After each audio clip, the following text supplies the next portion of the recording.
दोस्तों इस वीडियो में इजीली बताया गया है कि किस तरीके से और किन कारणों की वजह से ये 10 साल का फ्रेंच रिवॉल्यूशन हुआ।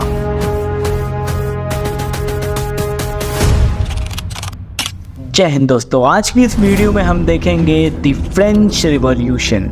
और दोस्तों वीडियो शुरू करने से पहले बता दो कि तुम इस 10 साल की हिस्ट्री इस एक वीडियो से समझने जा रहे हो, तो थोड़ा पेशेंस जरूर रखना। बिना किसी देरी किए वीडियो शुरू से शुरू करते हैं।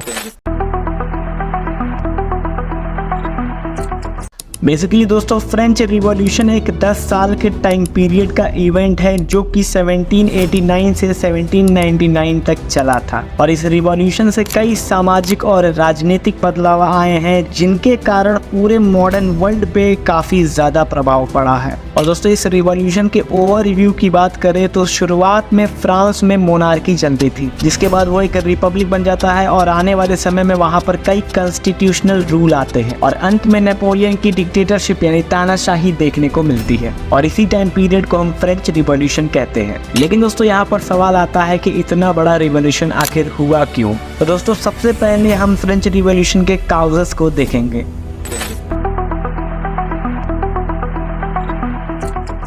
तो दोस्तों इसके पीछे कोई एक कारण नहीं होता है, कई कारण होते हैं। तो आइए बिना किसी देरी किए इन सभी कारणों को समझने की कोशिश करते हैं। सबसे पहले मैं पॉलिटिकल काउजेस को बताना चाहूंगा। इस फ्रेंच रिवॉल्यूशन के राजनीतिक कारण में सबसे पहला नाम आता है लुई 14 का, जिनका टेन्योर 1643 से 1715 तक था, जिस बीच इन्होंने कई बैटल्स लड़े और जीते। लेकिन इन बैटल्स की वजह से फ्रांस कर्ज में चला जाता है, क्योंकि जैसा कि हम सब जानते हैं दोस्तों कि कोई कंट्री अगर वॉर लड़ती है तो वो वॉर जीते या हारे उसे फाइनेंशियल क्राइसिस तो देखने ही पड़ते हैं। सेम यहाँ पर भी यही हुआ था और इस कर्ज की वजह से सोसाइटी में महंगाई बढ़ जाती है। साथ ही ये एक बहुत ही बेरहम रूलर भी माना जाता था। और दोस्तों इसे एब्सोल्यूट डिस्पोट भी कहा गया है, यानी पक्का तानाशाही। और इसके बाद आते हैं लुई 15, जिनका टेन्योर 1715 से लेकर 1774 तक था। और इनके समय में फ्रांस और ब्रिटेन यानी इंग्लैंड के बीच में 7 ईयर वॉर्स लड़ी गई थी और इस वॉर में फ्रांस की हार हुई थी, जिस कारण फ्रांस का कर्ज और भी बढ़ जाता है और वहाँ कई जगहों पे फूड शॉर्टेज जैसे प्रॉब्लम्स देखने को मिले थे। साथ ही इसे एक बैड एडमिनिस्ट्रेटर भी माना जाता था, क्योंकि ये जनता के बारे में ज़्यादा भला नहीं सोचता था। और दोस्तों इसके बाद आते हैं इस फ्रेंच रिवॉल्यूशन के शेखावत सर यानी लुई 16, जिनका टेन्योर 1774 से 1792 तक चला था। और ऐसा हिस्टोरियंस मानते हैं कि ये देश का बदलाव लाना तो चाहते थे लेकिन उतनी हिम्मत नहीं रखते थे। और लुई 16 ने इंग्लैंड को नीचा दिखाने के लिए अमेरिकन वॉर ऑफ इंडिपेंडेंस में उनकी बहुत मदद की फाइनेंशियल रूप से, जो कि ये भी एक कारण बनता है फ्रांस का कर्ज बढ़ने का। तो दोस्तों इन 3 राजाओं के गलत पॉलिटिकल डिसीजन की वजह से फ्रांस का कर्ज बढ़ता ही गया और फ्रांस में महंगाई बढ़ती गई, जिस कारण वहाँ की जनता को काफ़ी तकलीफें हुई और उन्होंने रिवॉल्यूशन किया। अब हम लोग नेक्स्ट देखते हैं फ्रेंच रिवॉल्यूशन का सोशल काउज क्या था। लेकिन सामाजिक कारण जानने से पहले आपको ये जानना जरूरी है कि उस समय फ्रांस का समाज कैसा था। तो दोस्तों उस समय फ्रांस का समाज 3 भागों में बटा हुआ था, फर्स्ट, सेकेंड और थर्ड स्टेट के नाम से। और फर्स्ट स्टेट में क्लर्जी यानी चर्च के लोग, बिशप, फादर आदि आते थे।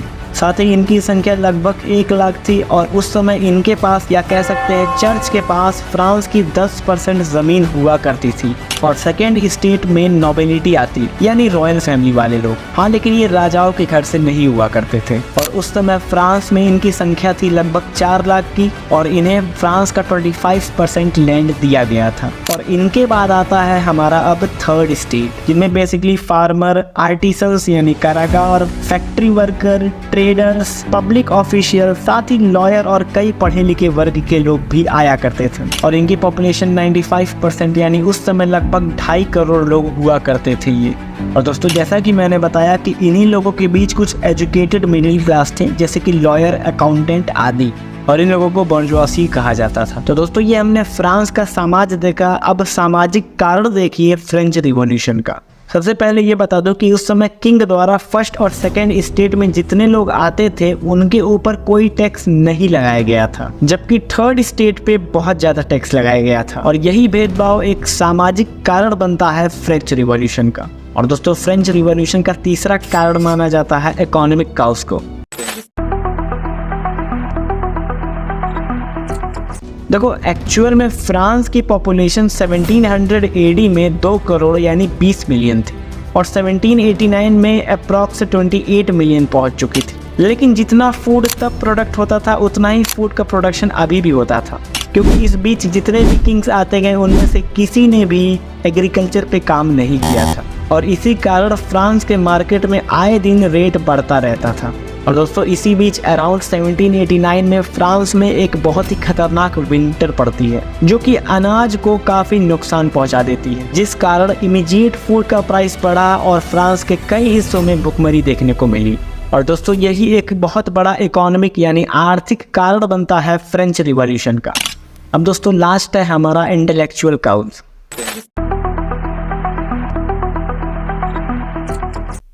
अब दोस्तों इसी 17th 18th सेंचुरी में एज ऑफ एनलाइटनमेंट की शुरुआत होती है, जिसमें साइंस, फिलॉसफी, रैशनल थिंकिंग आदि की डेवलपमेंट होती है। और इसी बीच कई फेमस थिंकर और फिलोसोफर्स की थ्योरी आती है, जैसे कि रूसो हो गए, जो कि एक तरह से कह सकते हैं कि समाज को जागृत कर रहे थे।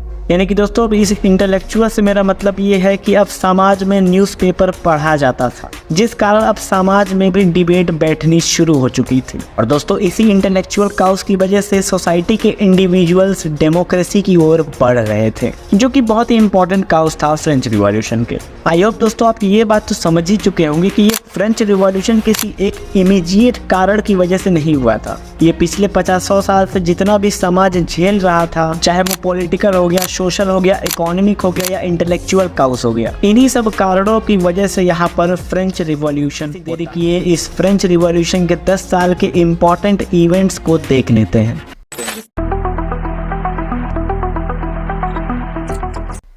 दोस्तों फ्रेंच रिवॉल्यूशन में बेसिकली यहाँ पर हुआ क्या है इसका ओवरव्यू देख लो पहले तुम। 1789 में यहाँ पर ई स्टेट्स जनरल का राज चलता था और 1789 से 91 तक नेशनल असेंबली का राज चला। फिर 1791 से 92 तक यहाँ पर लेजिस्लेटिव असेंबली का राज चला। 92 से 95 तक यहाँ पर नेशनल कन्वेंशन का राज चला। इसे रेन ऑफ टेरर भी कहा जाता था। फिर 95 से 98 तक डायरेक्टरी रूल चला और फिर फाइनली इसके बाद आया 1799 में नेपोलियन बोनापार्ट। तो दोस्तों ये जितने भी रूल बदले हैं ये सब कुछ हुआ है फ्रेंच रिवॉल्यूशन के इवेंट को। बिना किसी देर किए चलो शुरू से शुरू करते हैं।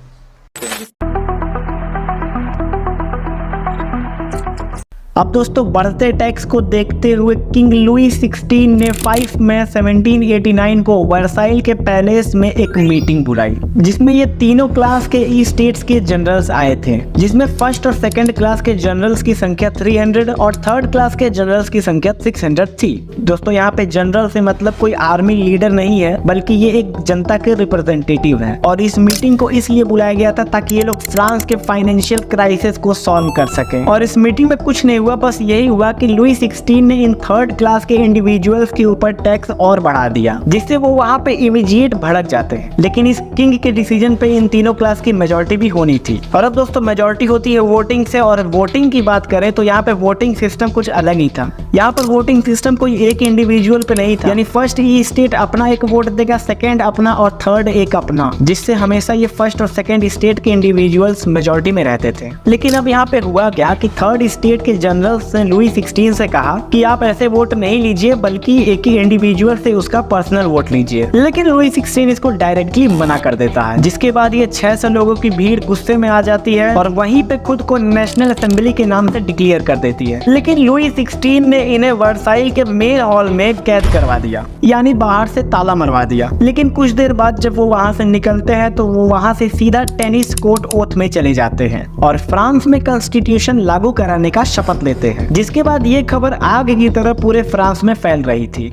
और इसको देखते हुए जगह जगह पे अब फ्रांस में बगावतें होना शुरू हो चुका था। साथ ही कई फ्यूडल लॉर्ड्स के घर भी लूटे जा रहे थे और फ्रांस के लीडर्स ने जो लैंड का डिस्ट्रीब्यूशन किया था इन तीनों स्टेट में, इन रिवॉल्यूशनरीज ने मिलकर उन जमीनों के पेपर्स को भी जला दिया। जिसके बाद अब फ्रांस के कोने कोने से लोग नेशनल असेंबली को सपोर्ट करना शुरू कर चुके थे। अब दोस्तों समय बीतते हुए स्थिति ये आ गई कि लुई 16 को अपने किले के सामने मिलिट्री उतारनी उतारनी पड़ी ताकि ये रिवॉल्यूशनरी उनके ऊपर भड़क के हमला ना कर दे। फिर दोस्तों लुई 16 अभी भी कोई कदम नहीं उठाते थर्ड स्टेट के इंडिविजुअल्स के लिए, और फ्रांस में भुखमरी इतनी फैल गई थी कि जनता एकदम भड़क जाती है और बेस्टाइल के किले पे हमला कर देती है और वहाँ के दीवालों को भी तोड़कर वहाँ के ईंटें बेच देती है। लेकिन उस किले में कोई राजा नहीं रहता था, बल्कि वो एक प्रिजन का काम करता था। अब दोस्तों नेशनल असेंबली संविधान की बात करते करते खुद को कॉन्स्टिट्यूएंट असेंबली डिक्लेयर कर देती है और अपना खुद का एक कॉन्स्टिट्यूशन भी लागू करती है। साथ ही ये लोग क्लर्जी और चर्च के बाकी लोगों पे भी टैक्स लगा देते हैं और इन्होंने अपना जो कॉन्स्टिट्यूशन लागू किया था उसे हम declaration of France of man and the citizen के नाम से जानते हैं। साथ ही इसमें मग्नकर्ता भी इंक्लूड किया गया था। लेकिन दोस्तों अगर अभी तक के रिवॉल्यूशन को हम समझें तो ये रिवॉल्यूशन एब्सोल्यूट मोनार्की से कॉन्स्टिट्यूशनल मोनार्की में बदल रहा है। यानी वहाँ की जनता अभी भी ये नहीं चाहती थी कि वहाँ पे कोई फिक्स्ड गवर्नमेंट आ जाए, बल्कि ये चाहती थी कि जो एम्परर है वो रहे, लेकिन कुछ कॉन्स्टिट्यूशन यानी राइट्स और ड्यूटीज के साथ रहे। आई होप आप मेरी बात समझ रहे होंगे। अब दोस्तों ये लोग अपना कॉन्स्टिट्यूशन लागू कर देते हैं फ्रांस में, क्योंकि इनके पास मेजॉरिटी थी जो कि एनलाइटनमेंट के आइडियाज पे बेस्ड थी। यानी इसमें इंडिविजुअल्स के लाइबर्टी, प्रॉपर्टी, सिक्योरिटी के राइट्स की बात होती थी। लेकिन दोस्तों इस संविधान में वुमेन और स्लेव्स के लिए कोई राइट्स ही नहीं बनाए गए थे, जिससे इनके ऊपर तो अभी भी अत्याचार हो ही रहा था। जिस कारण यहाँ पर वुमेन्स मार्च ऑन वर्साइल के नाम से अक्टूबर 1789 में एक इवेंट होता है, जिसमें कई फीमेल्स मिलके इस वर्साइल के पैलेस में अंदर घुस जाती हैं और जो रॉयल फैमिली रहती थी उसको पेरिस के एक बड़े बंगले में शिफ्ट करा देती है। कारण ये था ताकि ये रॉयल फैमिली वाले भी देख सकें कि समाज में किस तरीके से दिक्कतें आ रही हैं। अब दोस्तों अगले साल यानी 1790 में फ्रांस में कई पॉलिटिकल ग्रुप बनना शुरू हो चुके थे, जैसे कि जैकोबिन्स और जिरोंडिन्स। जिरोंडिन्स भी इसी समाज से आता था और जैकोबिन्स भी। जैकोबिन्स तो दोस्तों क्रांतिकारी विचारधारा के लोग हुआ करते थे और जिरोंडिन्स का विचार काफी लिबरल था। जैकोबिन क्लब की बात करूं तो इनमें आर्टिसन यानी कारीगर, डेली वर्कर जैसे इंडिविजुअल एग्जिस्ट करते थे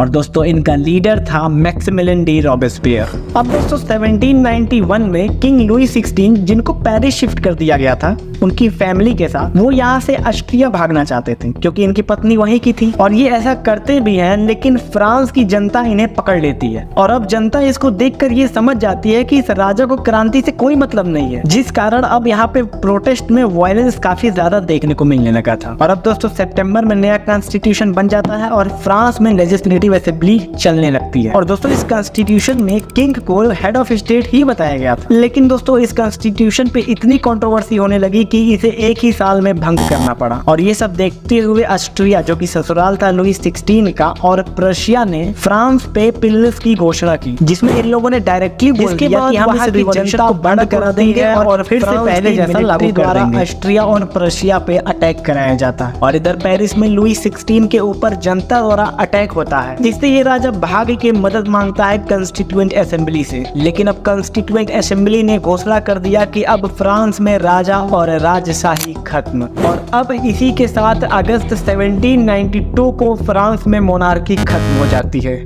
और लुई 16 के ऊपर केस चलने लगता है और जनवरी 1793 को लुई 16 को 10 की सजा मिल जाती है। कारण ये था कि इसने ऑस्ट्रिया और प्रशिया को आमंत्रित किया था अटैक के लिए इनडायरेक्टली। लेकिन दोस्तों एक राजा के मरने से अगल बगल के जितने भी राजा थे वो भड़क जाते हैं, या ये कह सकते हैं कि वो डर जाते हैं कि कहीं उनकी जनता उनके साथ ऐसा ना करे। और दोस्तों उस समय ऑस्ट्रिया को हैब्सबर्ग एम्पायर कहा जाता था और अब दोस्तों ब्रिटिश, डच, स्पेन ने भी इस बैटल में ज्वाइन किया और ऑस्ट्रिया और प्रशिया का साथ दिया और इस तरीके से इस बैटल को हिस्ट्री में वॉर ऑफ फर्स्ट कोएलिशन के नाम से जाना जाता है। और अब दोस्तों इधर फ्रांस एक कॉन्स्टिट्यूशनल मोनार्की से एक रिपब्लिक बन चुका था, जिसके बाद दोस्तों जून 1793 से 1794 तक फ्रांस में रेन ऑफ टेरर चलता है और इसको लीड किया जा रहा था मैक्सिमिलियन रॉबेस्पियर द्वारा, जो कि बहुत ही खड़ूस लीडर माना जाता था क्योंकि इसने इस एक साल में फ्रांस में 16,000 से ज्यादा लोगों को मौत की घाट उतार दिया था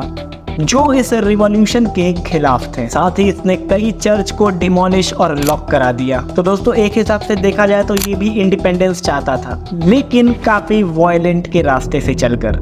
जो कि समाज को पसंद नहीं आता है और इसीलिए इस कार्यकाल को रेन ऑफ टेरर कहा जाता है। अब दोस्तों जो वॉर्स चल रहे थे उनके कारण फ्रांस में फूड शॉर्टेज होने लगते हैं। इनफैक्ट मिलिट्री के पास भी इतना खाना नहीं होता था कि वो डेली अपना पेट भर सके और इसी बीच जैकोबिन्स रूरल एरियाज से अर्बन एरियाज में फूड को मंगा रहे थे, ये कहते कि पावरफुल लोगों को जिंदा रहना ज्यादा जरूरी है, जिस कारण अब खुद जैकोबिन्स ने ही मिलकर इस रॉबेस्पियर को ही एग्जीक्यूट कर दिया और इसके मरते ही रेन ऑफ टेरर खत्म हो जाता है और अब 1794 के बाद ज्यादातर पावर चली जाती है जिरोंडिन्स के पास। पावर यानी पॉलिटिकल पावर, लेकिन ये भी ज्यादा दिन तक लीड नहीं कर पाते हैं। और इसके बाद दोस्तों 1795 में फ्रांस में एक नया कॉन्स्टिट्यूशन बनाया जाता है दी डायरेक्टरी के नाम से, जो कि 1795 से 1799 तक चला था। और अब इस बीच ज्यादातर पावर आ जाती है एफ्लुएंट मिडिल क्लास के पास, यानी जिसमें लॉयर्स, ट्रेडर्स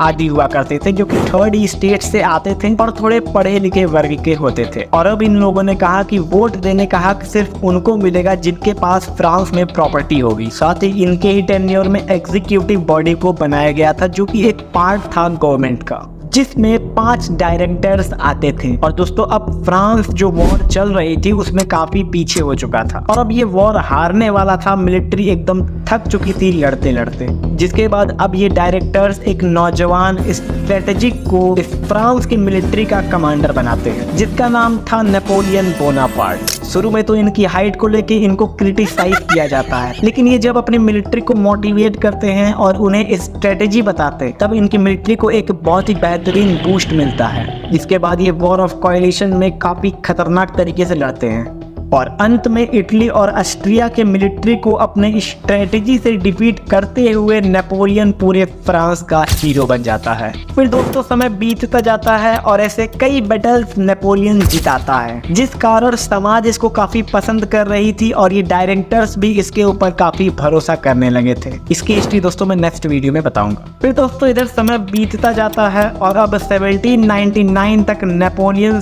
कई बैटल जीत चुका था और 30 साल की उम्र में नेपोलियन ने इस डायरेक्टरी रूल का तख्ता पलट कर दिया। जिसके बाद नेपोलियन एक नया कॉन्स्टिट्यूशन लेके आता है फ्रांस में, जिसको हम दी कंसिलिएट के नाम से जानते हैं, जो कि 1799 से 1804 तक चला था और इस रूल में नेपोलियन ने खुद को हेड रखा था। और अब दोस्तों समय बीतता है और 1804 में नेपोलियन बोनापार्ट ने खुद को फ्रांस का एम्परर डिक्लेयर कर दिया। तो दोस्तों इस फ्रेंच रिवॉल्यूशन में हमने देखा कि कैसे फ्रांस एक मोनार्की से एक रिपब्लिक बन जाता है और उसके बाद यहाँ कई कॉन्स्टिट्यूशनल रूल्स आते हैं। आई होप दोस्तों आपको ये फ्रेंच रिवॉल्यूशन का वीडियो समझ आया होगा। वीडियो इन्फॉर्मेटिव लगी होगी तो लाइक, शेयर, सब्सक्राइब करना मत भूलना। मिलते हैं अगली वीडियो में। जय हिंद, जय भारत।